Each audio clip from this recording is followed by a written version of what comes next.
मतलब विषय ये है कि प्रत्येक प्राणी या मनुष्य वही संसार में जन्म होकर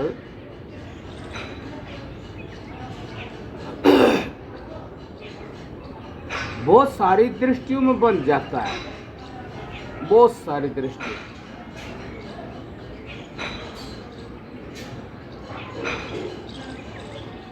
दृष्टि की सृष्टि फिर अनेक प्रकार के बंधन हो जाते हैं। एक दृष्टि शुरू होते हैं, अनेक प्रकार के बंधन बन जाते हैं। वो मतलब उनके प्रति समर्पित ही हो जाता है, वो उसका स्वरूप ही हो जाता है उस आदमी का कि भाई ये है, ये है, ये है। जैसे जन्म होता है, इससे कुछ होता नहीं उस आदमी को। भाई वो ऐसे तो जी लेता है संसार में, कुछ संस्वार्थ उसके पूरे हो जाते हैं। सांसारिक भौतिक सुख क्षण भर के उसको इन दृष्टियों में होते रहते हैं, पर जो उसकी भूख है, जो उसकी प्यास है, जो उसका मतलब है, तो वो तो पूरा होता नहीं।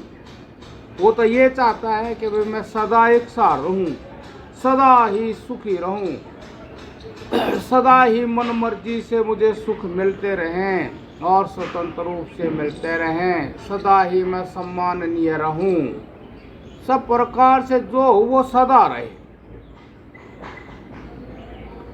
लेकिन जो उसकी दृष्टि बन गई, अब ये दृष्टि तो सदा वाले से कोई संबंध में है नहीं। वे दृष्टि तो उसने अब यहाँ, अब एक सोचने की बात है कि भाई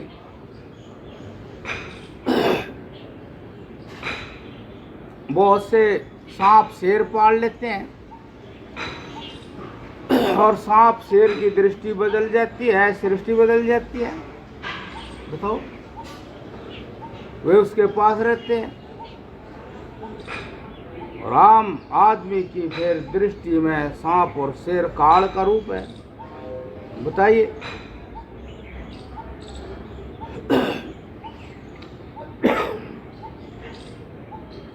तो जो बाहर की दृष्टि बन जाती है ना, ये तरह तरह की, ये सब दृष्टि मतलब मिथ्या दृष्टि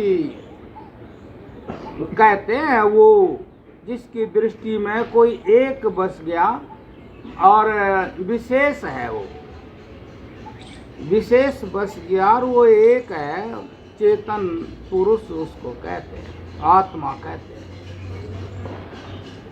वो भी दृष्टि में आ गया। जय जय।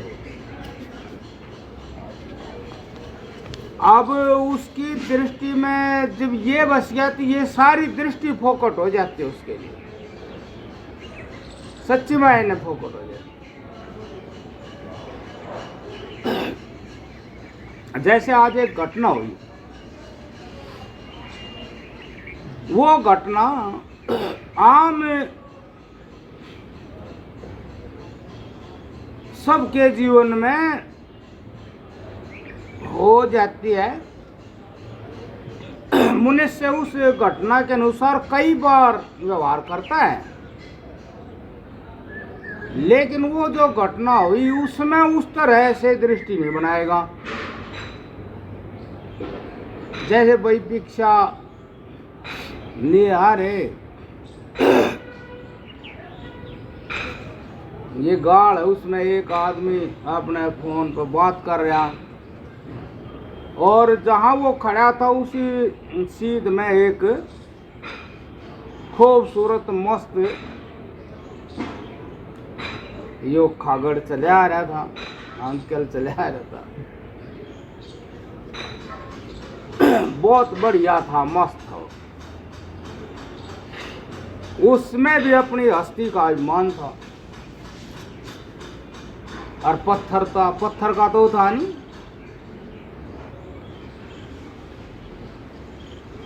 पत्थर तो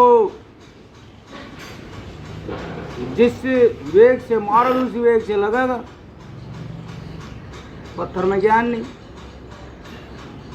अब वो चला आ रहा है तो अब मान ले उस पर दृष्टि पड़ी। अब ये जिस साइड में चला आ रहा बिल्कुल इसके सामने ये आदमी पड़ेगा जो फोन कर रहा है। ये फोन के ख्याल में और इसका मुंह भी उधर नहीं है, दूसरी साइड में है। और ये इसकी बिल्कुल इसकी साइड में आ रहा है तो देखो क्या होता है भाई। मेरे जैसा गौर से उसको देख रहा था। मैं क्यों गौर से देख रहा था कि मेरी नज़र में तो समझ है, तो मैं पहचानना चाह रहा था कि भाई इसको कहते हैं पशु और समझ सब में समान है। तो अब ये देखते हैं क्या करेगा। तो बिल्कुल आराम से चले आ रहा और उसके करीब आ गया वो। फिर उसके करीब बिल्कुल करीब आकर उसने एक थोड़ा सिंह नू लगा दिया, रास्ता दे भाई। ओ एकदम उसने तो पता नहीं था क्या आ गया भाई, एकदम जो है वो दूर है और फिर अपने चल दिया वो इधर चल दिया। तो मतलब उसने वो आया, उन्होंने देख लिया वो समझता है यो चाहे उसने नूना पर ना आदमी का है उसकी दृष्टि में हो सकता है। तो अपने पढ़ाई लिखाई समझ क्यों नहीं रहा, ये है जो भी है ये है कुछ इसने आदमी कहते होंगे। अपने आप को वो न्यू नहीं कि ये मैंने पशु कहते होंगे, उसके दिमाग में ये नहीं है कि ये लोग मुझे खगड़ कहें पशु कहें। भाई मैं भी चले आ रहा हूँ, समझदारी चले आ रहा हूँ। मेरे रास्ते में खड़ा हो गया इसने, जो समझता ही नहीं, हटता नहीं, कुछ सोच ही नहीं रहा, वहीं खड़ा बुद्धू सा। उसने अपना वो पहनना सिंह नहीं लगाया, साइड न्यू कर दिया, हटो भाई रास्ते। फिर चल दिया जिस चाल में चल रहा था उसी चाल में वो चल दिया। तो आप बताइए उसने मतलब गुस्सा नहीं किया है, तो गुस्से में नहीं हटाया, उसको प्यार से हटाया। भाई रास्ता तो दे, समझदारी से हटाया। और वो बेखबर था, मतलब उससे कि ऐसा करने से वो आदमी गिरा भी नहीं, उसका चोट भी नहीं लगी। उसको सावधान किया क्या भाई, अरे रास्ते में खड़े होते हो यार, देखते भी नहीं हो कोई आ रहा जा रहा, तो फोन पर लगा। तो हमने उसके अंदर वो समझ देखी ना। बताइए उसमें दृष्टि आदमी ये समझ नहीं देख सकता, ये समझ वही देख सकता है जो उसको देखने की कोशिश कर रहा। जय हो जय, जय हो जय। उस समझ को ढूंढने की, देखने की कि भाई इनमें भी ये भी समझ के काम कर रहे हैं। उसने भी समझा तुरंत। जहाँ भीत होती है वो वहाँ नहीं जाता,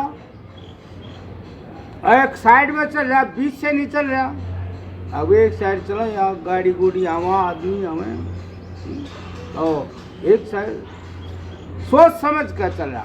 फिर सोच समझ कर भाग टक्कर मार सका था वो, आगे खड़ा बहुत जोर की टक्कर मार सा भाग कर बिल्कुल उसके पास जाकर नुक कर दिया। बताइए उसने ऐसा भी सोचा ज्यादा अभी टक्कर क्या किस लिए मारनी है, क्यों मारनी, मतलब जो भी कोई भी समझती हो वो काम उसने किया। आप भी कोई काम करोगे, आप भी बहुत कुछ सोचोगे उसके बारे में। और तो उस घटना में ये दिखाई दे रहा है कि उसमें भी इस तरह की सोचना हुआ, उसमें भी जय हो। जिसको पशु कहवे, जय हो जय हो जय हो जय हो जय हो जय हो जय हो जय हो। जिसको जय हो हम पशु कहवे, तो हम अपने अहंकार से पशु कहवे, मतलब हम उसको वो लगा ले हैं, ये मूर्ख है, ये फलाना है, हम आदमियों को भी लगा सकें हम, मतलब इस तरह के हैं, ये कुछ नहीं जानता, ये कुछ नहीं जानता। और वो परमात्मा सबके अंदर समझ रूप से बसा हुआ है, उसने ये काम करा था।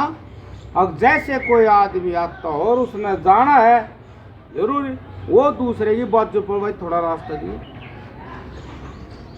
जैसे कोई आदमी हो भाई थोड़ा रास्ता दी, उसने भी ऐसा ही किया, भाई रास्ता दे थोड़ा यार।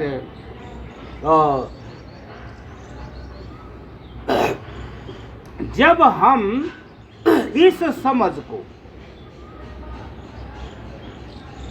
ये समझ हमारी जाग जाती है, तो सारी दृष्टियां जो संसार की थी वे दृष्टियां खत्म हो जाती हैं।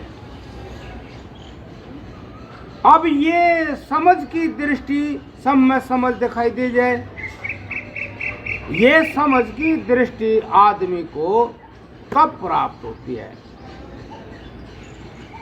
जब वो पहले अपने ऊपर ध्यान देता है कि भाई मैं काम वो नहीं कर रहा हूं जो समाज में सम्माननीय हो, मैं वो काम नहीं कर रहा हूं जो मेरे आत्मा के कल्याण का हो। हमने इसका आलम्बन लेना पड़ता है। आप यूं नहीं कि हमारे देश का ही चरित्र है, ये पूरे पूरे संसार का चरित्र है, पूरे संसार का चरित्र कि भाई सब देशों में पूरी धरती पे ये है कि समाज के सम्माननीय, जैसे वो सींग मार देता करड़ा चोट लग जाती, कहते वास्तव में पशु तो पशु ही हो, लेकिन उन्हें द्वेष नहीं था, उसके मनोदशा बिगड़ी नहीं, भड़का भी नहीं, आराम से फिर चलने लग गया। उन्हें जैसे पता हो और इसको ज़्यादा चोट नहीं लगी है, ऐसे हो चला जैसे इसको ज़्यादा चोट नहीं लगी है, कोई दिक्कत की बात नहीं है। ऐसे उसने सींग मारा, अगर जैसे कि भी ये मेरे दुश्मन भी हो सकते हैं, ज़्यादा सींग मार दूंगा इसको तो तेरी पिटाई भी हो सकती है, जैसे कि वो जानत है ऐसी बात। लेकिन उसने इतने बढ़िया तरीके से उसको हटाया। अब वो तरीका आपकी समझ से अलग नहीं था, जो आपके अंदर समझ, यदि आप समझ देखोगे, यदि समझ की दृष्टि से उसमें वह समझ देखोगे, तो आप कहोगे कि समझ सब में समान है। सब में समझ समाज समान का नाम कि सब में समझ समान है, जो इसका क्या नाम है? परमात्मा नाम है, ब्रह्म नाम है इसका। इस दृष्टि का जय।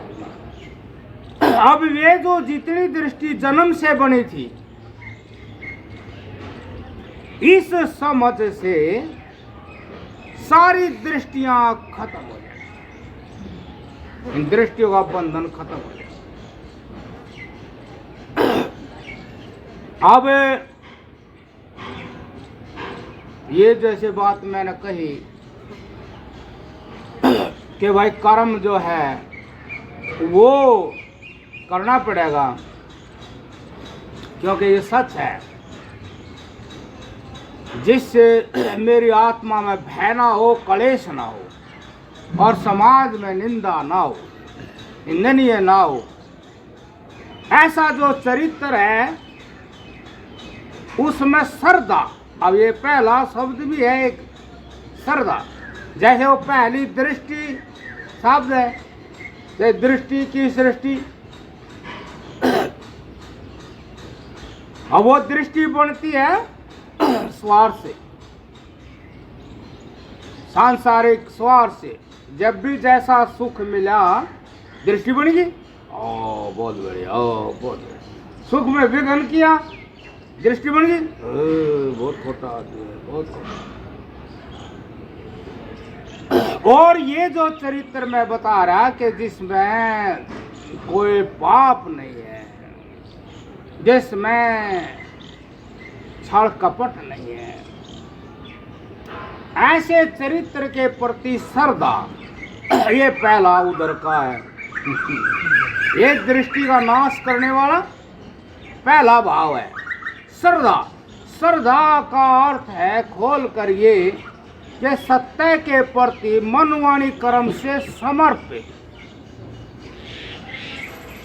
इसको कहेंगे श्रद्धा।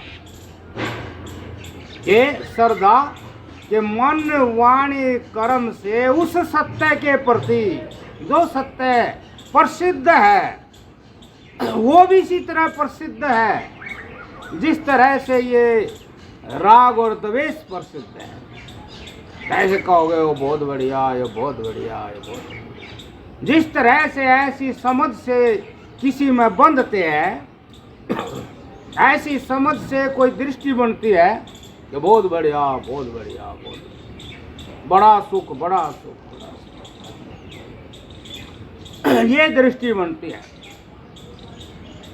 ऐसा उसके समझ में ये सत्य आता है, अकबर हाँ सही है, सुख हुआ, उधर कितना बढ़िया राम राम बोला तो बढ़िया, और तो जैसे वो बोला वैसे वो बोला राम राम।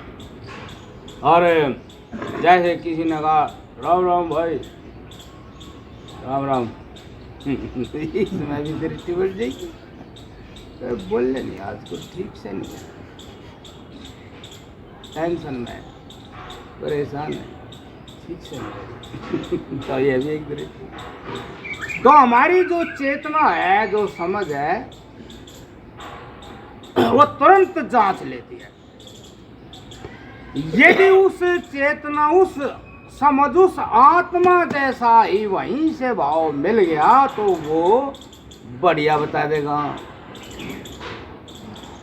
बढ़िया तो है जब आप निर्मलता से जब कुछ बोलते हैं, चलते हैं, तो वो वाणी भी मतलब जब वो आत्मा सबको इस तरह से सुंदर बना रही है। आप पेड़ों को देखो, किसी को देखो, छोटा बच्चा है, उसकी आत्मा उलझ नहीं रही, चाहे उसको भी देखो, खेलते को देखो, चेहरे को देखो, बोलेगा तो कोई अहंकार नहीं है। तो अहंकार से कठोरता आती है, चेहरे पर तनाव आता है, रूखापन आता है, अहंकार रहे तो।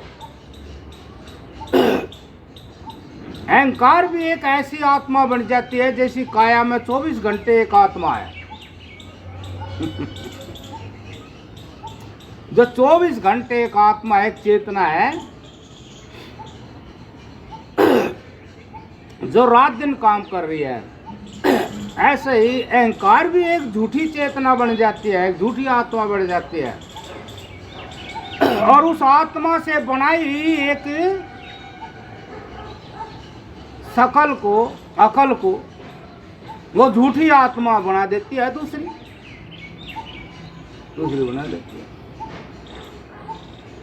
मतलब बाहर वाली बना देती है। उस जो अंदर वाली चेतना आत्मा है उसकी शकल और अकल में बड़ा ज्यादा आकर्षण होता है, प्रिय होती है। वो ना भी बोल रहा है तो भी, देख भी ले तो प्रिय लगता है।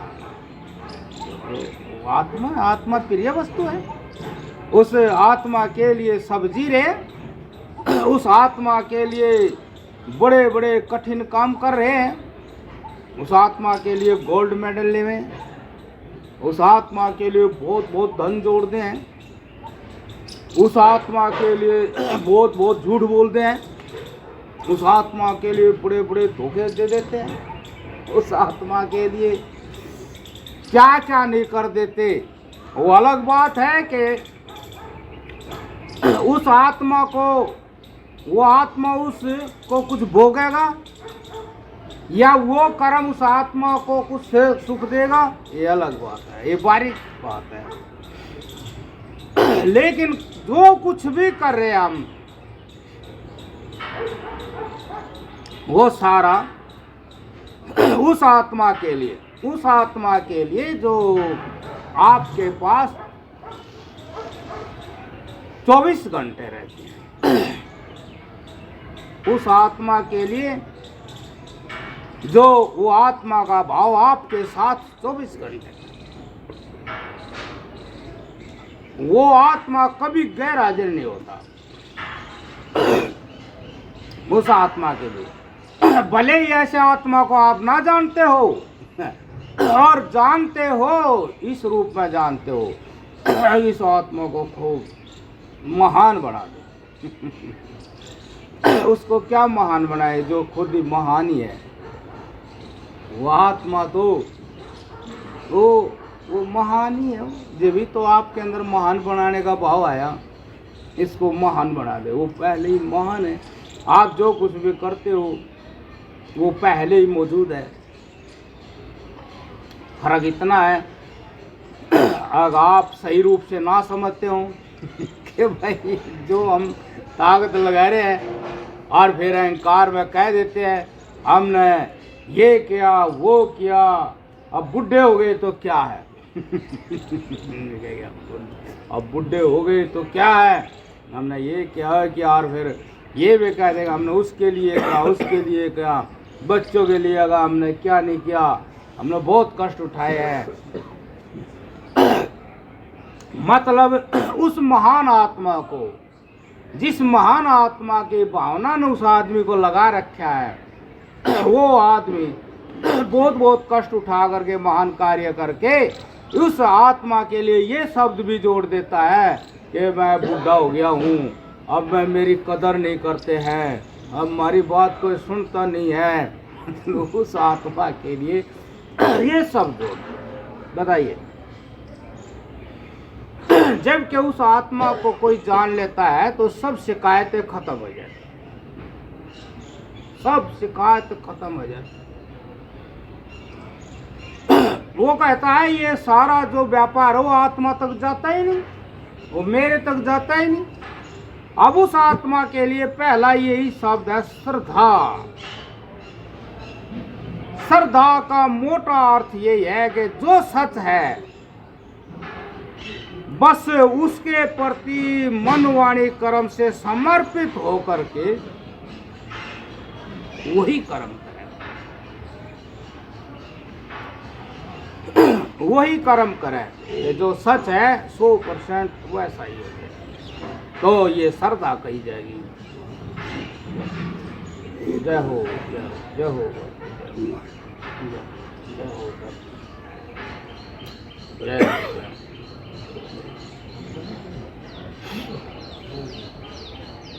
अब आप देख लोगे भाई, आप राग द्वेष छल कपट जो भी करते हैं, धोखा करते हैं, कुछ भी करते हैं, उसमें आपकी आत्मा संकुचित हो जाती है, आत्मा को क्लेश होता है। ये भी कोई बाहर का प्रभाव नहीं है कि बाहर के प्रभाव से आप ऐसे हुए हैं, प्रभाव है, लेकिन ये आत्मा का प्रभाव है, अर्थात आत्मा के प्रतिकूल कुछ हो रहा है, इसलिए आत्मा की दशा, आपकी दशा, आत्मा का अर्थ ये है आप। अब आप में आपा हूँ जो अति सूक्ष्म गहराई में आप उतरते चले जाओ ज्ञान रूप से, वो आत्मा है। अगर भाई इंद्रियां हैं, आँख नाक कान है, अब इनसे नीचे उतरेंगे तो कहेंगे हमारे अंदर कुछ मन में आया तो हमने आँख नाक कान से काम किया। अब फिर ये कहेगा हमारे मन में आया, तो मन का भी साक्षी हो गया कोई। जो मन का साक्षी है वो आप हैं, वो आत्मा है।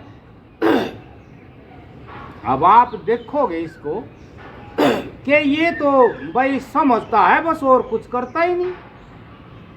आप कहीं कुछ भी करते हैं वहां भी समझते हैं। अब जैसे खा रहे पी रहे बता रहे, लेकिन वो समझ ही उसको बताएगी, और वो खाता पीता हुआ भी समझ में आएगा। मान लो भोजन कर रहे हैं, भोजन कर रहे हैं, एक समझ है, और इससे ज्यादा क्या है, समझ है। समझ में आई, भोजन कर रहे, आपके पास क्या पहुंचा, एक समझ पहुंची। हुआ क्या, आपने समझा कि भोजन कर रहे, फिर खत्म हो गया। फिर भी आप वही हो जिसने भोजन किया, जो कह रहा था भोजन किया, कार्य खत्म हो गया। शेष में भी ज्ञान ही बचा, कार्य में भी ज्ञान ही था। जब ये बात ऐसी समझ में आती है तो फिर आदमी कहता है कि मुझे जो प्राप्त होता है वो समझ रूप से ही प्राप्त होता है, और वो मैं ही प्राप्त होता हूँ। क्या कुछ प्राप्त नहीं होता, समझ रूप से मैं ही प्राप्त होता हूँ। आप चाहे कुछ भी कर लो, आपने बहुत बढ़िया भोजन भी करा, दांत दूध चलाए, बहुत कुछ करा, और उसमें आप क्या हुए, ज्ञान रूप से आप वही भोजन किया, ज्ञान ही हुआ भोजन का, और आप क्या कुछ होया नहीं है। वो ठीक बात है कि पेट में डल गया, रस रक्त बनेंगे, शरीर बनेगा, लेकिन वो भी ज्ञानी रूप से है, शरीर का भी एक ज्ञान ही है। तो जितने भी दृष्टियां जो हम बनाते हैं, मतलब है सच की उपेक्षा करें, सच की उपेक्षा करें। ये महाराज जी ने भी लिखा है, ये देखो। अब जो बातचीत यहाँ चल रही है उसमें, अब ये आध्यात्मिक जीवन का सत्संग है, ये आध्यात्मिक जीवन का सत्संग है, मतलब भौतिक जीवन का सत्संग नहीं है। भौतिक जीवन का सत्संग होता है कि मैं यहाँ आपको बताऊं कि भाई सब सपर रूप रस गंध विषय बहुत ही काम के हैं, बहुत ही उत्तम है। जिसके पास खूब अच्छा रूप है वो बहुत अच्छा, और ये दुर्गंधी सुगंधी ये भी आपको बहुत कुछ काम करेंगे, बहुत लाभ देवेंगी, बहुत ही लाभ देवेंगी कि भाई खुशबूदार रहा करो। मान लिया अब ये कहे कि भाई आप अपने आसपास खूब बढ़िया फूल लगा लो, खुशबू में रहा करो, और भी ये क्यों, ये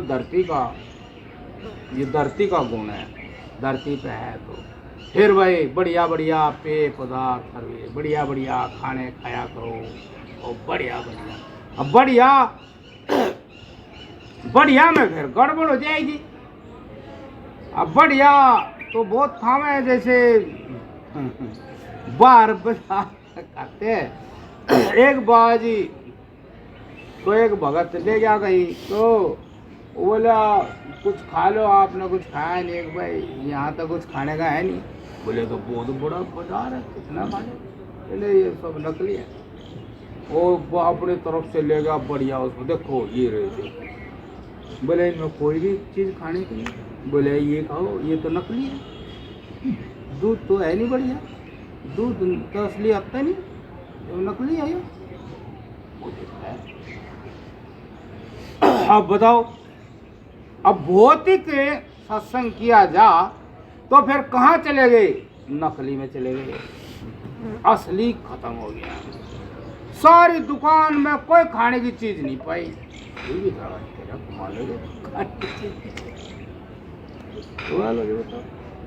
भौतिक सत्संग किया जा, हम भौतिक सत्संग में कहाँ चले जाएंगे। देखो अब ये शब्द स्पर्श रूप रस गंध 5 विषय हैं, तो 5 विषय 5 ज्ञानेंद्रिया हैं। यदि हम ये सत्संग और बच्चे से ही यही पाठ पढ़ावे तो वेद शास्त्रों में 100 साल की उम्र लिखी गई है, तो शायद वो बच्चा तो इतना नहीं जीवे। जय हो जय हो जय हो जय हो जय हो ना। तो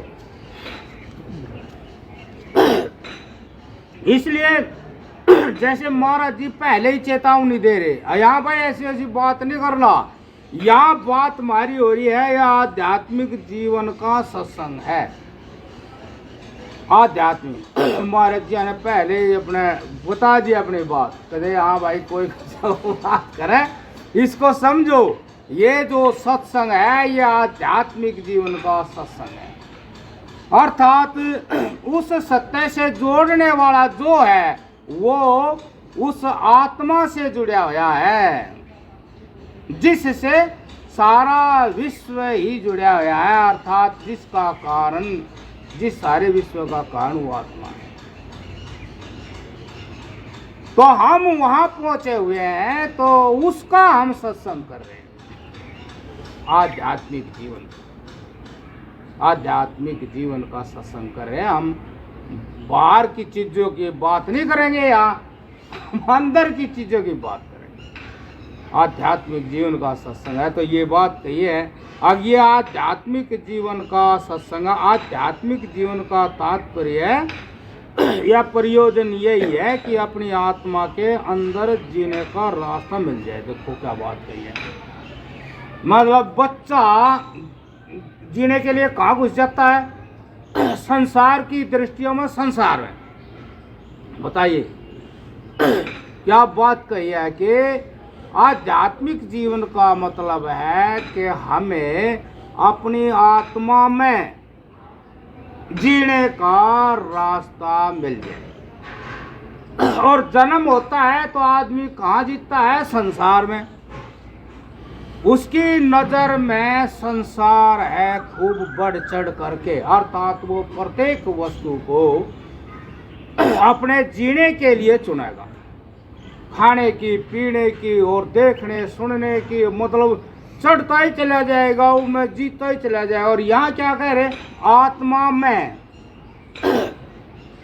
अपने आप में।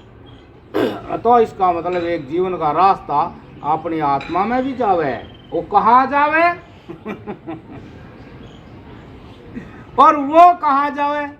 देखो जावे है ये तो कहीं इनने लिख दिया, अपनी आत्मा में जीने का रास्ता है ये तो। अपने आत्मा रास्ता जागा कहाँ है? यो रास्ता कहाँ जाएगा? देखो वो कहते हैं बैकुंठ धाम जाएगा, ब्रह्मलोक जाएगा, ऐसा क्या है? और बैकुंठ धाम जाएगा भाई ये रास्ता, ब्रह्मलोक जाएगा, कैलाश पे जाएगा। देखो बताओ, अरे जीते हैं, ये जितना हमारा शरीर है ये सारा का सारा उस आत्मा में जीने में काम आता है। तो इनने पहले कह दिया कि भाई जो ये सत्संग है इसका मतलब है कि अपनी आत्मा में जीने का रास्ता मिल जाए। आता यो रास्ता क्या है कि राग नहीं करना। राग कर लिया तो आत्मा में नहीं जा सकते। राग किसी से भी आपने कर लिया, प्रेम किसी से भी कर लिया, तो फिर आप आत्मा में नहीं जा सकते। देखो ये बात, मतलब राग किससे होता है? आप देख लो कि जब भी आपको सुखानुभूति हुई, आपके मन में कोई खुशी हुई, या कोई इंद्रियां बहुत तरह से फूलों की तरह खिल गई किसी विषय में, जैसे फूल खिल जाते हैं, आपकी इंद्रियां ऐसे खिल गई,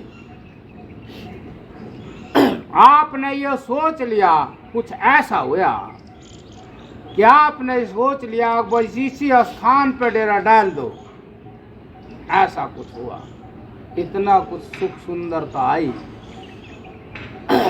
आप में आई, इंद्रियों के द्वारा महसूस हुआ, बड़ा सुखानुभूति, बड़ी सुंदरता, बड़ी अच्छी स्थिति, और आप उसमें फंस गए या आपने वो पकड़ ली, तो आत्मा के तरफ रास्ता नहीं जाएगा, बंद हो जाएगा। ये पहली शर्त कि आत्मा में, तो आत्मा ही नजर में रहनी चाहिए।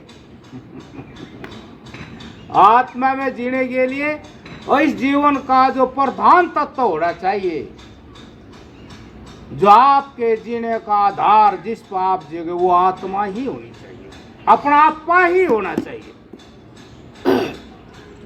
आपके अपने आप पे में कोई दृष्टि बाहर की नहीं होनी चाहिए। आपके न्यू ना बोला जा आत्मा तो है पर यो भी है, बात गड़बड़ हो जाएगी।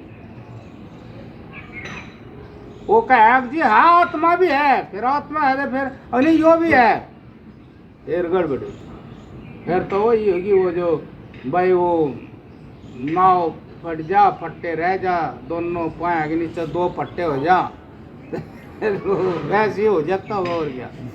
तो फिर दूसरी का किसी चीज का चक्कर नहीं, क्योंकि वो जानता है कि ऐसे जीने वाला कहीं पहुंचता नहीं है एक तरफ, और पहुंचने की बात वहां होती है जहां आत्मा होती है। आत्मा के अतिरिक्त कहीं भी चलेंगे कहीं नहीं पहुंच सकते, पहुंचते ही नहीं। जैसे वे रेत की बाल्टी है, वे कहीं पहुंचती ही नहीं, वहीं घूमने जाओ। हर एक बाल्टी अलग अलग है, वही घूमने। महसूस भी हो, पानी ले आए भाई, है बढ़िया ले गया भाई, आप फिर चलो भाई, फिर पानी आए, फिर पानी। ऐसे ही आदमी जब भी अपने आप को कहीं अच्छा ठीक समझेगा तो समझ लो कि भाई विघ्न हो गया, आध्यात्मिक जीवन या आत्मा में जीने वाला रास्ता बंद हो गया। आत्मा में जीने वाला रास्ता तो वही है, जैसे आत्मा का ध्यान करना या उस सत्य का ध्यान करना, उस सत्य के प्रति ही अपने संपूर्ण संस्थान को, जो शरीर है, वो लगा देना। अब ये बात नहीं है कि भाई ऐसे जीने से संसार छूट जाएगा, ऐसे जीने से आपका कारोबार बंद हो जाएगा, ऐसा कतई नहीं है। या आपको ये जीवन संकट में आ जाएगा, आपका संसार छूट जाएगा, कारोबार बंद हो जाएगा, आपको इज्जत नहीं मिलेगी, आपके कोई सांसारिक प्रयोजन नहीं पूरे होंगे, ऐसा कतई नहीं है। आप ऐसा करेंगे तो क्या होगा, जो आपका बढ़िया हुआ काम है, जो आपका लोभ हो जाता वो खत्म हो जाता। जो आपके इन चीजों से कामना बढ़ जाती है, खाने से खाने की कामना बढ़ जाती है, पीने से पीने की, और जितनी इंद्रियां सब सपर रूप रस गंध पांचों विषयों की कामनाएं, ऐसा रंग इनका चढ़े कि वो आत्मा के ऊपर अब वो बढ़ता ही चला जाता है। अब आप सोचो कौन बढ़ गया, मतलब इन विषयों में कौन बढ़ गया, आत्मा बढ़ गया।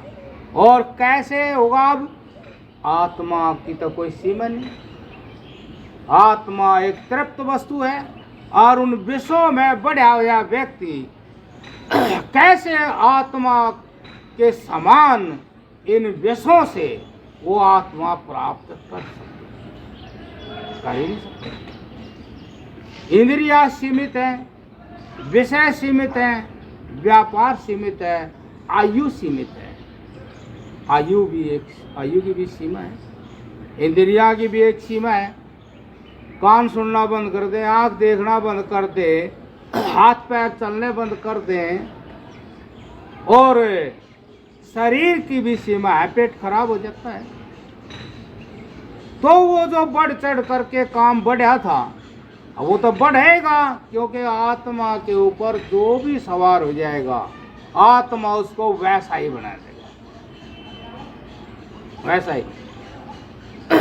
एक स्फटिक पत्थर कहते हैं, पारदर्शी होता है वो, तो उसमें उसके पास आप कोई चीज रख दो, वैसा ये रंग पकड़ जाता है। हरा के उसमें रंग चढ़ता नहीं, वो आप यूं रख दो, आप कैसा है रंग का, लाल रख दो, काला रख दो, पीला रख दो, वो वैसा ही दिखेगा। और उसमें रंग चढ़िया नहीं, चढ़िया नहीं दिखेगा ऐसे। ऐसे ही आप कभी भी ऐसे हो ही नहीं सकते। जिस कामना से, जिस काम से बढ़े हैं, आप कभी धनी नहीं हो सकते। आप कभी बलवान नहीं हो सकते, आप कभी रूपवान नहीं हो सकते, आप कभी सुखी नहीं हो सकते। मतलब वो आत्मा आपने एक ऐसे काम पर लगा दिया कि आपने को भाई ऐसे ऐसे सुखी हो जाए, ऐसे सुखी हो जाए, बस आराम से बैठ जाओ, ऐसे धनी हो जाए, ऐसे धनी हो मेरी आत्मा, मतलब मैं सबसे धनी हो जाए, भाई सी काम। लेकिन हो ही नहीं सकते, क्यों? आत्मा अनंत है, आत्मा की कोई सीमा नहीं। वे उनकी एक सीमा आ जाएगी, वह भूखे के भूखे आप बैठे रहोगे, नहीं धन की कसर रहेगी, बनी नहीं बात, वह बात नहीं बनी। सम्मान की भी कमी रहेगी, वह बात बनी नहीं। कोई ऐसी जगह नहीं कि आप उस जगह ने जीत का आराम कर लो, लो भाई अब मैंने वो काम कर दिया, आगे तक कोई नहीं आएगा। इस संसार में ऐसी भी क्यों? आत्मा तो ऐसा ही चाहे, अगर मैं नारा छट जाऊं, विशेष छट जाऊं, कोशिश है, बनती नहीं बात। क्यों? अब जहाँ तक वो गया उस आगे तो कोई और चले जा। आत्मा तो ऐसी है, फिर ये चले ही गया तो फिर आत्मा का सम्मान घट गया, सम्मान ही घट गया तो फिर व्यर्थ ही हो गया। लेकिन आध्यात्मिक जीवन में जो महाराज जी ने लिखा आत्मा में जीने का रास्ता, अपनी आत्मा में ऐसा जीवन, अपनी आत्मा में ऐसा जीवन चला जाए कि जिससे वह बिखरा हुआ बाहर का मन अंदर एकत्रित हो जाए, संसार से बिछड़ कर केवल अपने आप में एकाग्र हो जाए, जैसे नींद में इकट्ठा हो जाता है। अब ये मतलब इसलिए कह रहे हैं कि भी ऐसा जिया जाए, अब जो बाहर बिखर गया, आत्मा में जीवन ऐसा चला जाए कि बिखरा हुआ बाहर का मन अंदर इकट्ठा हो जाए।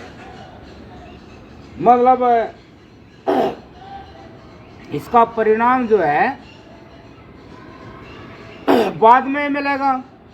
जैसे भाई कोई भी चीज है, परिणाम थोड़ा बाद में मिले, तो इनका कहने का मतलब महाराज जी का ये है कि आत्मा में, अपने आप में ऐसा जिया जाए कि आप जो बिखरे हुए हो, बाहर बिखर जाते हो, ये इकट्ठे हो जाए, आप वहाँ इकट्ठे हो जाए, अर्थात उन सब ओर से आपकी वृत्ति, आपका व्यापार बंद हो जाए, आपका व्यापार वहाँ से बंद हो जाए। अच्छा, कोई भी बात नई नहीं होती है, जैसे हम महाराज जी कह रहे हैं, सत्य वही होता है जो पहले भी और अब भी आगे भी रहे। सत्य वही होता है जो आम आदमी की समझ में भी कुछ आ गया हो। जैसे कि कितने ही लोग यूँ कहते आते हैं कि भाई बहुत कुछ किया, कोई फायदा नहीं है, ऐसे कह देते हैं, बहुत धन कमाया है, बहुत कुछ करा, लेकिन फायदा नहीं है।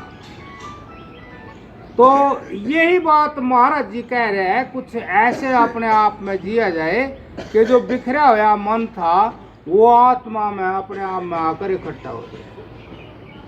अब ये यूँ कह रहे भाई, मतलब मैं भी कोई अनुभव से, कोई सत्य का दर्शन करने के बाद आप लोगों को इतना कहना एक गारंटी लेने की बात है। अब भाई अब वो कह दे, अब आप ऐसे भाई सबको, मतलब कोई यूं ही समझ ले सबको मोड़ रहे हैं संसार से, तो वे कह सकते हैं कि भाई एक आदमी है 80 साल का, 100 साल का, उसने बहुत बढ़ चढ़ के काम किया, लेकिन क्या उसकी आत्मा संतुष्ट हुई? जैसी संतुष्टि के लिए वो चला था, क्या वैसे ही वो संतुष्ट हुआ? ऐसा आदमी कोई मिला ही नहीं जो भाई संसार के और सांसारिक जीवन, भौतिक जीवन के गुणगान गाता हुआ कोई मिला ही नहीं। हाँ भाई ठीक है, क्योंकि कोई जबरदस्ती नहीं कह सकता, इसको झूठा नहीं कह सकता। जैसे वो कहने लग जाए, कोई कूदने लग जाए, अरे बस क्या कहना, ये तो महात्मा लो शास्त्रों में झूठ कह रखा है, बहुत सुख है, बहुत आनंद है, बहुत आनंद है, बहुत आनंद। कोई ऐसे गुणगान गाता हुआ कोई भी आदमी मिला नहीं। किसी को आश्चर्य से ऐसा होया ही नहीं। अब कोई आश्चर्यजनक चीज मिल गई है, ऐसा तो कोई महात्मा ही है जो हमेशा आश्चर्य में रहता है, और देखता रहे कुछ नहीं भाई,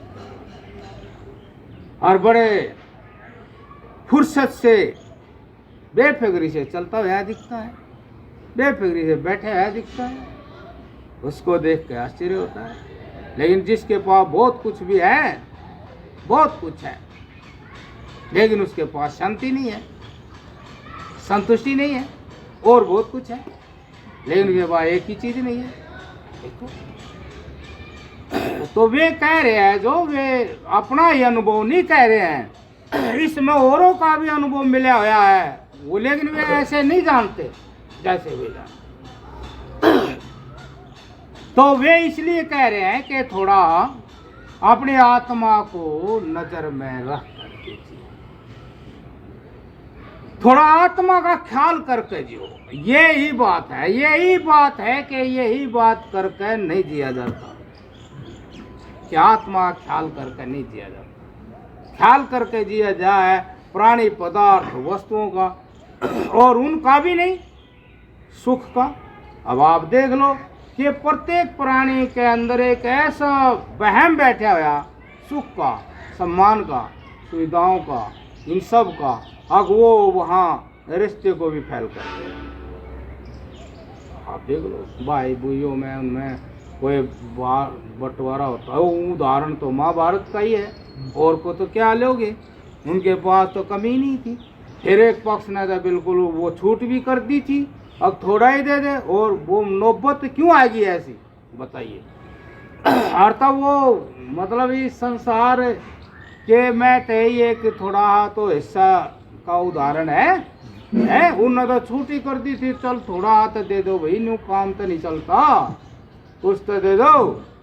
उनके अंदर ऐसा हौसला आता चला गया, हौसला आ जाता है, किसी के अंदर ताकत आ जाती है, किसी के अंदर सब प्रकार की ताकत। जैसे एक आदमी ने कहा कुछ बड़ा हिस्सा चल रहा था, अरे कुछ नहीं होता, नू है ना घर का मजिस्ट्रेट है, एक फोन मारेगा सारा बवाल उठा होगा, और फिर पूछो यानी मजिस्ट्रेट ने बोले भाई प्यार प्रेम था बड़ा समझौता कर लो।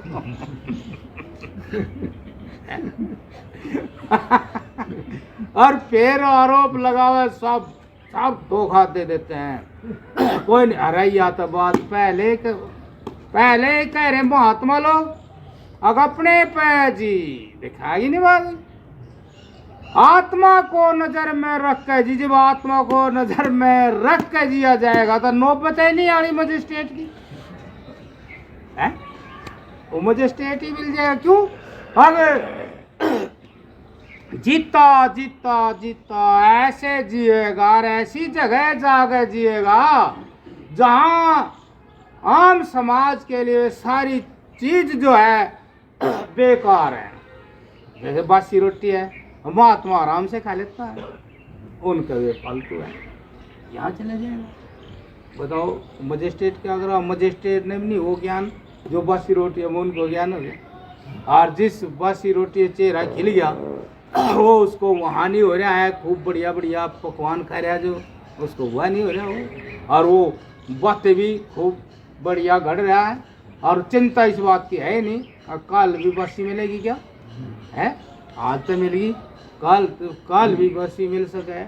और उन्होंने तो मान ही लिया जो भी मिलेगी इस बात के तो कोई चिंता ही नहीं है, जो भी मिलेगी अपना हो।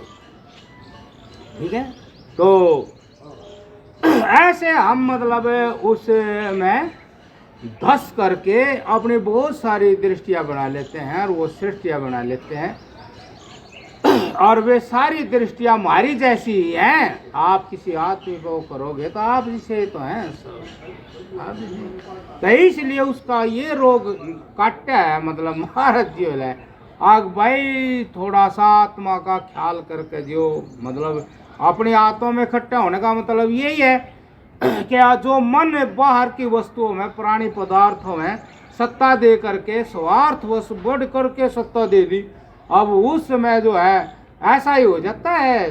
दोस्त एक महात्मा भी कामना सी करके जा रहा किसी के घर, बढ़िया खुश हो रहा, बड़ा आदमी है, कामना पूरी कर देगा नू कर देगा वो गया वहाँ भाई, वो बाहर संतरी खड़िया है, ए बाबा कहाँ, अरे रोटी लेनी है चलो, अरे रोटी भिक्षा, ये कोई भयानी भिक्षा क्या मिल, बाबा चल दिया।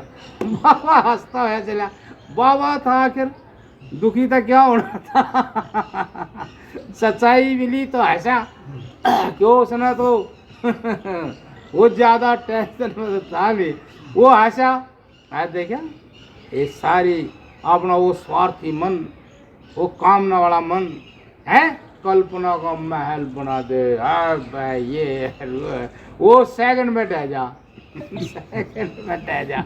ओ बेचारा मरा हुआ सा चले आ रहा, पहले जिंदा जग गया ऐसे देखा, और वो अपने आप को बता रहा देख कर लो काम ना, बढ़ चढ़ कर कर लो काम ना। तो इसलिए जो है ना हमेशा हर समय हम चाहे काम में चाहे खाली है, आत्मा का ध्यान करके अपनी आत्मा को नजर में क्या नजर में रखनी कि भाई आत्मा को तो मैं देख रहा हूं कि आत्मा बदलती नहीं है, आत्मा वही रहती है, मतलब सुबह जागे शाम तक वही मैं, रात को भी सो गए तो सुबह कहा भाई बढ़िया नींद आई, आज बढ़िया नींद नहीं आई, आज सपना आया, मन आज सपना आया, वही मैं, सपने में भी वही में, नींद में भी वही में, जागने में भी वही में, और फिर यूं करते करते बूढ़ा हो गया, बोले हाँ वही में, सारे जीवन की घटना जिसमें है वो नहीं बदले आज तक। जितनी संसार की घटना है, जितनी सोच थी, जो भी फोटो थे, सारे उस आत्मा में है, वो बदला नहीं, वो कहा मैं वही हूं, मैं वही। ऐसे तो आत्मा वही है और संसार की सारी वस्तु बदल जाती है, जय हो, संसार की सारी वस्तु बदल जाती है। तो वो इसलिए कह रहे हैं कि ये सदा रहने वाली नहीं है, आत्मा सदा रहने वाली है। इसलिए आज ही जीवन का प्रत्येक कर्म आत्मा को नजर में रख करके कर के कर्म का परिणाम न भुगतना पड़े, तो यो कर्म का परिणाम आत्मा कल भी रहेगी। आज का सुख देख के कर्म को ना करो, अगर आज का सुख देख लिया और वो कर्म कर दिया और उसका नतीजा चाहे कल भी हो, जैसे किसी ने भाई झूठ बोल दी, वो फायदा हो गया, झूठ बोल दी, फिर वो कल वो आदमी उसने मिला हुआ है, आत्मा मिलेगी बात है, नो थोड़ी अभी झूठ बोल दी आज आत्मा ने, कल दूसरी आत्मा आ जाएगी, फिर कह रहे मैंने तो नहीं बोल ली, ऐसा तो होगा। अब वो जो कह रहे यार तो बढ़िया नहीं, तो झूठ बोल दी मैंने, तो बढ़िया नहीं करे, उसने चूंकि तू वह समझ में आओगी जो उसने 1 महीना पहले झूठ बोली थी, जो कि तो वही आत्मा। अब उस आत्मा को समझे कि आत्मा रहेगी, तो जो आत्मा रहेगी, जिससे आत्मा अपनी शुद्ध हो, बढ़िया हो, मैं बढ़िया रहूं, कलेश ना हो, उस कलेश से मुक्त होने के लिए आत्मा के अनुरूप ही कार्य करो, बाहर के सुख और दुख को नजर में रख के कार्य ना करो, वह आत्मा को नजर में रख के कार्य करो। जब ऐसे करेंगे तो हमारा जो है ना बिखरा हुआ जो मन है वो आत्मा में इकट्ठा हो जाएगा, मतलब आत्मा में बंध जाएगा मन। बाहर किसी प्राणी पदार्थ वस्तु में नहीं बंधेगा। और वो किस रूप में बन जाएगा? मन एक सच्चाई के रूप में बन जाएगा। अब वो मन में जो कल्पना होती है, कल ऐसा हो जाएगा तो और हो जाएगा, अच्छा कल, वे होने का ही नहीं, वो नहीं होने का। क्यों? अगर सच नहीं वो सच नहीं। सच आत्मा है तो आत्मा ही रहेगा, आत्मा ही मिलेगा। सब चीजों में जो कुछ भी करो आत्मा ही वो मिल ही रहा है। इसलिए ये तो मैंने करना पड़ रहा है। इस संसार में जो जन्म हुआ वो अज्ञान और अहंकार के कारण, मतलब जो मैं आई वो अज्ञान और अहंकार के कारण आई। अब वो अज्ञान और अहंकार रहा नहीं, तो अब उसने इनको करना पड़ रहा है कि जो करने योग्य कर्म है वे मैंने करने। जैसे भी प्रत्येक अब सृष्टि है, इसमें प्रकृति है जो ये भी कर्म कर रही है, तो जो करने योग्य कर्म है, जैसे आप ये लगा लो, आगे एक पेड़ ही है, एक पेड़ है, ऐसे ढंग से कर्म किया प्रकृति ने कि यो सब के लिए फायदे ही बंध रहा। भाई पेड़ है, लकड़ी भी है, छाया भी है, फर्नीचर भी है, दोहा भी है, फल भी है, मतलब एक चीज से कितने फायदे।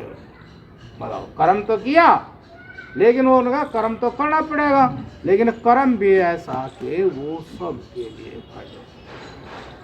ऐसे ही जो आत्मा को नजर में रख करके कर्म करता है उसमें अपना तो फायदा ही होता है, दूसरे का भी बहुत फायदा। और जो आत्मा को नजर में रख कर कर्म नहीं किया जाता तो वो कर्म जो है किसी के भी फायदे में, अपना फायदा क्या हुआ जब आत्मा ही दुखी सी रहेगी, अपना ही फायदा नहीं हुआ। भाई हमने स्वार्थ में कर्म कर दिया और उसमें स्वार्थ में दूसरे को तो दुख होना ही है, तो इसलिए वो आत्मा हमारे भी दुखी रहेगी कि भाई हमारे कर्म का नतीजा जो है उसके लिए भी गलत ही होगा। तो इस प्रकार से मतलब यूं कहा कि जो जीने का जो ढंग है, जो जीने का स्वरूप है, जो हमारा प्रयोजन सिद्ध करेगा वो जीवन है आध्यात्मिक जीवन। आत्मा को नजर में रख कर जिएंगे तो हमारे सारे प्रयोजन पूरे होंगे, सारे मतलब पूरे होंगे। तो इसलिए ये कहा, क्यों ये नहीं कह रहे, मतलब जीने का ढंग ही हो है कि जो आप हो, जो आपका अपना आपा है उसको मत भूलो, उसी के लिए तो जी रहे हैं। इसीलिए ये कहें कि जो जीने का ढंग है, जीने की जो शुरुआत होती है, जिसका नाम जीवन है, जहाँ मृत्यु नहीं है, उसका नाम है आध्यात्मिक जीवन, अर्थात आत्मा को नजर में रख कर। अब आत्मा को नजर में रख कर जिएंगे तो हमें आत्मा का सुख मिलेगा। और आत्मा को भूल करके बाहर प्राणी पदार्थों के जीवन में वो करेंगे तो फिर वो तो सदा रहता ही नहीं, आत्मा का सुख हमें मिलेंगे। जैसे एक महात्मा को कहने लगा कि भाई वो महात्मा, उसने देखा त्यागी सा है, तो देखो मतलब हमने समाज में सच ही बोलना चाहिए, हमने समाज में बढ़िया बात जांच करके ऐसी बोलनी चाहिए और जिससे कोई कल गलत सिद्ध ना कर। अब उसने कहा कि भाई वो महात्मा ने देखा वो महात्मा त्यागी सा है, त्यागी सा दिख रहा। तो उसने कहा कि हमारे, उसने समझ लिया कि वो महात्मा त्यागी का ही चेला है। तो उसने कहा कि भाई ये हमारे पूर्व आचार्य हुए, पूर्व, उसको ने पूर्व का अर्थ लगा दिया थोड़े से में ही, जो हमारे नहीं पूर्व, तो पूर्व वो पूर्व थे, वो तो भाई सांसारिक चीज को महत्व नहीं देते हो तो पूर्व। पर उसने देखा यो समझ जाएगा, उन्हें यो समझ लिया, यो समझ जाएगा जो हम कहना चाहे, फिर देखेंगे यो क्या करेगा।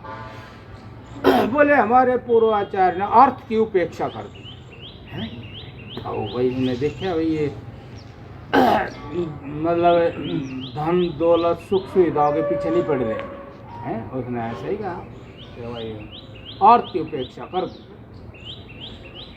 उसने देखा भाई वो भी वो पुराना बाबा है, यो नया बाबा है, कुछ फर्क पड़ गया होगा। और अब पुराने हो चाहे नहीं हो, जो सत्य है वो तो सच है, वो ना पुरानी होती वह नहीं होती, वह सच होती है, बस केवल सच होती है। उसने कहा आगे पूर्व जो आचार्य उनने भाई अर्थ की उपेक्षा करी, तो उसने कहा नहीं, और वो चेतन था, उन जाना था ये भी कह देगा ऐसे तो नहीं।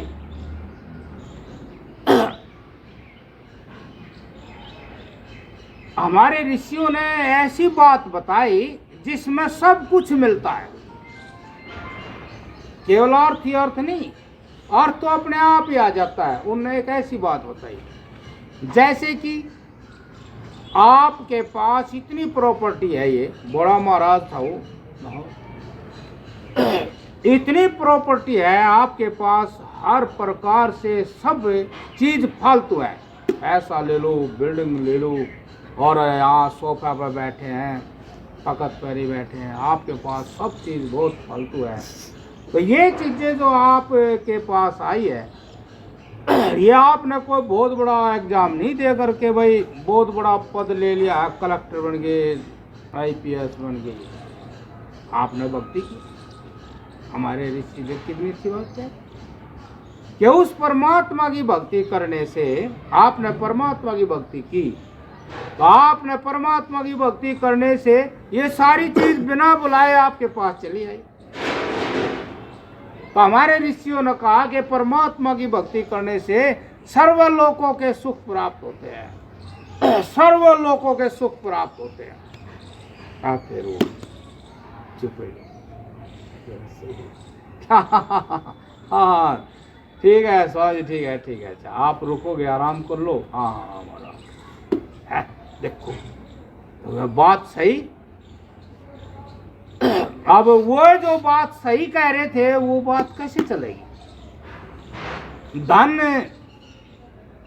एक आदमी है उसके पास धन है पर कर्म नहीं कर पाता, बूढ़ा हो गया, लाचार हो गया, बताइए वो धन उसके पास है लेकिन कर्म नहीं कर पाता, और उसकी सेवा कोई करता नहीं है, मान लो परिवार वाला, तो बताइए धन किस काम का है? अब जो उसका मतलब पूरा होगा वो तो सेवा से होगा, कोई व्यक्ति आएगा उसकी सेवा करेगा और उसको सुख मिलेगा, और धन का भी है। अब वो धन से भी सेवा कराएगा तो भी करने वाला अपने मन से करेगा, धन तो लेगा लेकिन सेवा अपने मन से करेगा। और आत्मा एक ऐसा धन है कि आत्मा की प्राप्ति होगी तो आत्मा बहुत बल दे देता है, बहुत बल दे देता है। मतलब कि कोई दुख होता है तो उसको भी सहन करने का बल दे देता है। सहन करना उसको कहते हैं कि वो दुख से दुखी हो करके किसी सांसारिक सुख की कामना ना कर ले, यदि कामना कर ली तो दुख से हार गया, और यदि कामना नहीं करता और दुख को सहन करता लेकिन संसार की सत्ता फिर भी नहीं खड़ी करता, नहीं कहता संसार बहुत बढ़िया है, वो तो है कन्नू भी है, ये शरीर का धर्म है, इसमें दुख होगा, आत्मा जो है उसमें सुख दुख नहीं है, बस ये निश्चय उसका बना रहे कि जो आत्मा है क्यों, अब इस दुख से ज्ञान नहीं आ रहा, इस दुख से ज्ञान नष्ट नहीं हुआ, जो इस काया के अंदर समझ है वो अब भी हाजिर है, और वही समझ हाजिर है जो 10 साल के बच्चे के अंदर, बताइए 10 साल के बच्चे के अंदर जो समझ थी वो 100 साल के बुढ़े के अंदर वही समझ हाजिर है। वो कहता है अब ये समझ अब भी दुख की अनुभूति कर रही है, दुख को बता रही है, ये स्वस्थ है, ये अपना काम पूरा कर रही है, अब दुख है, हाँ दुख है बता रही है, उसमें गड़बड़ नहीं हुई, गड़बड़ किस में हुई, अब कहाँ दुख है, पेट में दुख है, घुटने में दुख है, वो यूँ बतावे, समझ बतावे, समझ में दुख नहीं, यदि समझ में विकार आ जाता तो दुख नहीं बताती, जैसे घुटने विकार आ गया चलता नहीं, वो घुटने में विकार आ गया तो चलता नहीं, ऐसे समझ में विकार आ जाता वो बताती नहीं, उसका गुण है समझ। इसलिए जो समझ को नजर में रख है तो फिर समझ सदा रहे और वो समझ स्वरूप रहे। और जो समझ को नजर में ना रखे, समझने को नजर में रखे, जो समझना हो रहा जिसको समझता उसको नजर में रखे, तो फिर वो रहता नहीं है। वो न रहने से जो दुख होता है वो असहनीय हो जाता है, क्योंकि समझ उसकी नजर में नहीं है। वो असहनीय हो जाता है, उससे असहनीय से आप बेहोश भी हो सकते हैं, कुछ भी हो सकते हैं, और फिर मन भटक करके उसकी दुर्गति मतलब कहीं दूसरी जगह गति हो सकती है, आदमी भी नहीं बन सकता। इसलिए आध्यात्मिक जीवन शुरू से, आध्यात्मिक जीवन शुरू से ही आत्मा को लेकर चले और भौतिक जीवन शुरू से ही कामना को लेकर चले। और भौतिक जीवन का जो फल है वो दुर्गति है, और आध्यात्मिक जीवन का जो फल है वो सदगति वैकुंठ धाम है। क्या टाइम हो गया है? हाँ जी, कोई बात पूछनी हो पूछ लो, समझ में नहीं आई है? ऐसा सुना है हाँ जी, महाराज जी की वाणी है, महाराज जी का बड़े महाराज जी की वाणी में हाँ जी, अपरिचित को दान ना दे। अपरिचित महाराज जी ऐसे है जिसको आप पूर्णता जानते है? हो, आप जिसको पूर्णता नहीं जानते हो, हाँ इसके बारे में पूर्ण ज्ञान नहीं हो, हाँ हो, तो उसको पैसा नहीं चाहिए। लेकिन जब आप जानते नहीं तो गलत भी तो हो सके। तो महाराज जी ये नहीं, इसका एक समाधान है। उसको आप थोड़े पैसे दे दो, 1 रुपया दे दो, 2, आप बच जाओगे। आप उसको 1 रुपया दे दो, 2 रुपया दे दो, हैं तो वो भाई उसका वो कुछ भी कर नहीं, ले। महाराज जी ने ये कहा था जिसके बारे में जानते नहीं, जिसके बारे में को ज्ञान नहीं, महाराज जी यही कह रहे हैं, महाराज जी यही कह रहे हैं कि भाई 1 रुपया दे दो। ये भी मारती है कह रहे हैं। उन्होंने कहता रोटी दे दो, हैं? रोटी दे दो, हाँ कपड़ा दे दो, लेकिन पैसा हाँ, पैसे के मामले में तो फिर भाई वो तो यूँ है, पैसे का वो जांच करनी पड़े, फिर उतने पैसे दो, ठीक है ना? वो बात तो ठीक है भाई, जो पैसा है वो जरूरत के हिसाब से देना पड़े। वैसे तो सारी चीज जरूरत के हिसाब से देनी पड़े। आप भोजन भी छके होकर नहीं खवा सकते, तो उसमें यूँ है कि आपकी आत्मा कलेश में नहीं आवेगी। आप 1 रुपया दे दोगे तो 1 रुपये से क्या कर लेगा? गलत काम भी महाराज क्या जी ने कर? 100 जगह मांग लिए तो 100 रुपये हो गए। भाई आपने तो 1 ही रुपया दिया। ये बाबा है।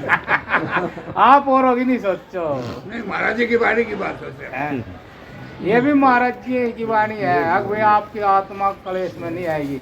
मान ले वो आपने पैसा नहीं दिया और वो फिर वो कहे कि भाई वो आदमी बीमार था, वो पैसे की कमी में मर गया, तो फिर आपकी आत्मा जोर पड़ेगा वो तो अगर भाई मैं सारे दे देता जब इतनी आपत्ति तो वो हमारे सौस की बात है, हैं? सौस की बात है, बिल्कुल ठीक की बात है। स्वस्थ की हाँ जी। नहीं, क्या पता लगे स्वस्थ का, ये भी एक आदमी था। हमारे जरा आप आए थे पंचर महात्मा, हैं? पंचर महात्मा आए थे, हाँ तो रुकन गए, विचार था उनका, हम्म। तीनों भी थे कम सर पर। हाँ हाँ हाँ तो पहले पर्सन मेरे से आया, फिर लड़के से आया। लड़के से बोले आप उनके बारे में जानते कि नहीं? तो बोला फिर मत रोकना, कैमरा को चीज उठा लेंगे। हाँ, वो तो खर है, वो तो वो अब वो है ना, वो तो बात एक व्यापक बात थी, है ना, दान वाली तो व्यापक बात। लेकिन ये तो बात सही है कि भाई जैसे यहाँ वही महात्मा ठहरो जो यहाँ के अनुसार रहे, समझे ना बात। व्यवस्था ये कोई किसी ने अपने मन से नहीं बनाई, यहाँ की व्यवस्था है, परमात्मा की प्राप्ति की व्यवस्था है। अब भाई वो यहाँ रहेगा, जैसे रहेगा उसका अंतःकरण शुद्ध होगा और उसको परमात्मा ज्ञान है, यो मनुष्य का प्रयोजन है, मनुष्य मात्र का प्रयोजन है। तो यहाँ जो आवे रहे तो यहाँ की तरह ही रहो तो रहो, कोई दिक्कत नहीं है भाई। भिक्षा ले आओ और बैठ कर कमरे में अकेला रहो, बहुत ज़्यादा कपड़े मत मारो, नशा ना करो, समझे नहीं। और भाई नींद नाद भी ठीक लो, नूने हर वक्त पड़े आए हैं, ठीक है। अपने कमरे में बैठो, उसके पास कोई आदमी बैठे तो बात करो, वो उठ कर अपने कमरे से आदमी के पास आके बात ना करो, फिर वो फिर सिस्टम ठीक नहीं है। यो इस तरह की प्रवृत्ति महात्मा की ठीक नहीं है। हाँ भाई आदमी बैठे है, वो वहाँ जाकर बैठा है, वो क्या लेने जा बैठा है भाई? तू महात्मा है, अपने आत्मा के लिए हुआ, अपने आप के लिए हुआ। तो इसलिए ऐसे भी कोई पूछेगा जरूरत की चीज हो तो मंगा लो, यूं नहीं अपने डिमांड बताए जा, वो भी यहाँ के अनुकूल नहीं है जो ये जगह है, समझे नहीं? तो ये बात अब आप लोग है, महात्मा है तो महात्मा नहीं आप है, तो आपने ध्यान रखने की बात है ये तो भाई कोई भी महात्मा के लिए तो है ये स्थान। जो महात्मा है ध्यान करने वाले, भजन करने, ऐसी जगह और कहीं नहीं मिलने की यदि वो होगा। और वो यहाँ बस खाली इसको यूं ही मान ले भाई आश्रम है, कुटिया है और रहने आ गया मैं रहने के लिए नहीं है, तो ध्यान करने के लिए है, भजन करने के लिए है भाई। उद्योग करो, आत्मा का उद्योग करो, उसको जानने के लिए है, वैसे नहीं है ये। फिर मतलब क्या रह जाएगा? वैसे होगी तो क्या मतलब रहा इस सब चीज़ों का? तो इसलिए जो महाराज जी हैं भाई वे उदाहरण है, यहाँ महात्मा का उदाहरण है वे, ठीक है? तो वो उसी तरह से यार हो, उनका कोई आपत्ति हो तो फिर सेवा में कमी नहीं छोड़ो। कोई बीमार हो गया, अचानक कुछ हो गया तो उसकी सेवा करो। बाकी महात्मा ने अपनी आत्मा में रहना चाहिए। यहाँ नू नहीं भाई कपड़े मारे आदमी बैठा रहो भाई, वो टाइम पास नहीं करना चाहिए। भाई टाइम पास करे तो फिर वो गलत हो जाए। महाराज जी इस बात से सख्त नाराज थे। आप कोई टाइम पास करने के लिए लोगों के पास बैठे हैं, बात अपने आश्रम में बैठो, अपनी कुटिया में बैठो है, और भाई कोई आफत की चीज़ है, कोई जरूरत की चीज़ है उसने वो बताओ। बाजार में जाओ भाई, आप ला सको तो आप ला दो है वो। और फिर भाई वैसी सुख सुविधा की डिमांड ना करे, जरूरत की चीज़ है वो बता दो, उसमें कोई अर्जा नहीं है, वो यहाँ सब दे देंगे आप लोग बनू यार उसको भाई। वैसे तो महाराज जी का तो नियम है कि अपने कपड़े अपने साथ रखो है, मान लो कपड़े नहीं है तो आप कपड़ा दे सको, ठीक है ना? यहाँ तक बात है भाई। सही तो मारा तो मत है ये कि महात्मा आवे भजन की दृष्टि से आवे, कपड़े भी ऐसे ही पहने जैसे ये हमने बिना सिले पैर रखे, गेरू के ही पैर हो। मतलब जहाँ तक कोशिश हो पूरी मान मर्यादा का पालन करो, ना हो तो अपनी आपत्ति बता दो भाई यहाँ नहीं हो सकती, बाकी मैं ठीक हूँ, तो भाई ठीक है भजन करो, है ना? क्योंकि बहुत से कपड़े गेरुए के नहीं पहनते हैं, वैसे पहले तो वो भाई कपड़ा तो पहन नहीं रहे लेकिन हम ठीक है, अपना भजन करें, ध्यान करें, हम किसी से ज़्यादा लाग लपेट नहीं रखते, रहो भाई, है ना? तो वो भजन के लिए है ये जगह।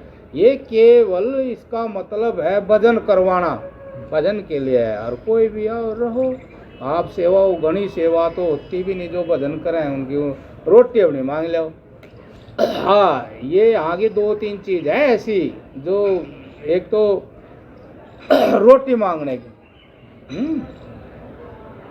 कोई बीमार है, आपत्ति में है महात्मा, तो फिर तो ले आओ रोटी उसकी, ठीक है ना भाई? सेवा है वो तो, और वो ठीक हो जाता है फिर रोटी मांग लो। बुढ़ा है तो भाई चलो लेते रहो, और कहाँ जाएगा, करते सेवा। रोटी की एक महात्मा ने अपने आश्रम में बैठना चाहिए, अपने कुटिया पे गपोड़े नहीं मारने चाहिए। यहाँ का यो नियम है, महाराज जी का नियम है यो। हाँ भाई वो महात्मा भजन बैठा दिखता है, और फिर उसने जब गपोड़े मारने तो फिर एक टाइम रखो। अब भाई मैं ये गपोड़े मारूंगा, मैं मार रहा तो भाई गपोड़े मारा तो 1 घंटे आध घंटा टाइम रख, एक अन्नू नहीं हर वक्त का काम नहीं चलता है। तो भाई 1 घंटे में या आध घंटा मैं स्पेशल बैठूंगा, उसमें भाई जो भी होगा ठीक है। हाँ ये बात है। महात्मा ने गृहस्थियों में नहीं उलझना चाहिए। अब गृहस्थियों मान ले चलेगा भिक्षा दादे के घंटा घर में बैठे रहे, वो नहीं ठीक है। यहाँ भाई वो घरों में बैठे रहे, वो ज़्यादा लगाव करे, एक में बढ़ गया किसी में, ये व्यवस्था खराब हो यहाँ, है ना? तो ये आप लोग ध्यान रखो भाई, वही जो चरित्र महाराज्यों का है वही रखना है। यदि नहीं होता तो आपत्ति होगी कोई, भाई महात्मा का दिक्कत है वह अलग बात, नहीं तो यो ही हिसाब किताब रखना चाहिए।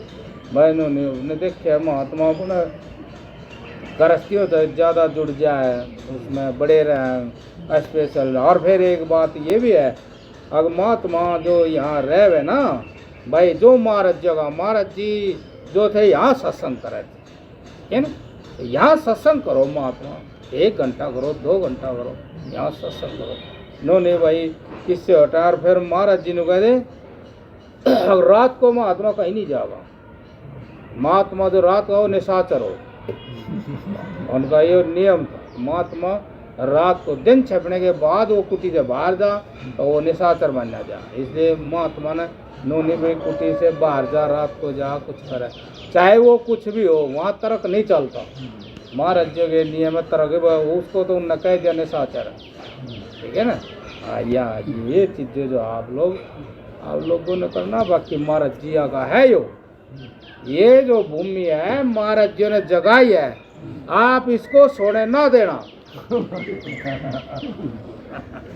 ठीक है। हाँ, जय हो, जय हो।